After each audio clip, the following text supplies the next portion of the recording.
This report is intended to shed light on true crime stories for informational and educational purposes only. Our deepest sympathies go out to the survivors and their families affected by these crimes.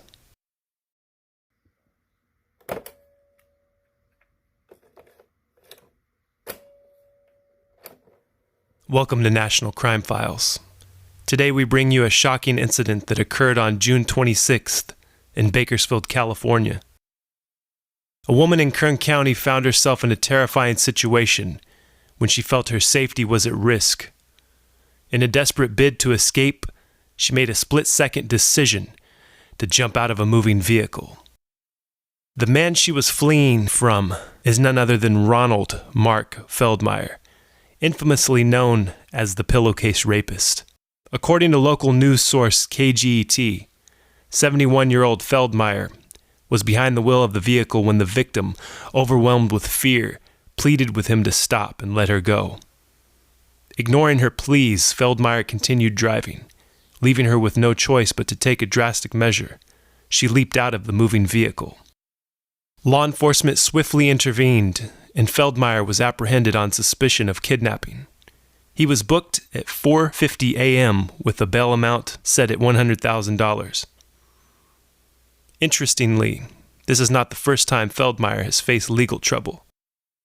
In February 2020, he was arrested for failing to register as a sex offender, an ongoing case that remains unsolved to this day. The reasons for the prolonged legal process remain unknown.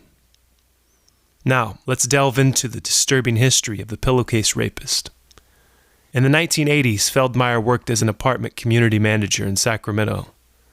During this period, he committed a series of heinous crimes that shocked the community.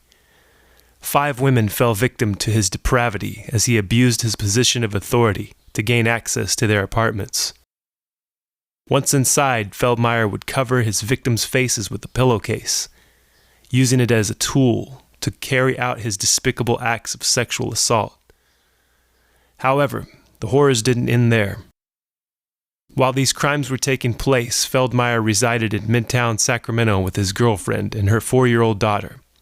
Tragically, he subjected the young girl to sexual abuse. Feldmeyer was eventually apprehended and received a sentence of 67 years in prison. However, he was released after only serving 32 years, leaving many bewildered. In 2019, the brave victim, now an adult and using an alias to protect her identity, spoke out about her traumatic experience and expressed her shock and horror at Feldmeyer's early release. She revealed that back in 1986, the judge had assured that Feldmeyer would spend his life behind bars. Following his release, Feldmeyer relocated to Bakersfield, California. He's listed on the California Megan's Law sex offender website. His offenses include rape by force, sodomy with force, and oral copulation with a person by force. Shockingly, his residence was situated just up the street from West High School. As the story unfolds, we hope that justice will prevail and that the courageous woman who escaped from Feldmeyer's clutches will find solace and support. We must remain vigilant and united against individuals who perpetrate such horrific crimes. Stay tuned for further updates on this developing story. And thank you for listening to National Crime Files.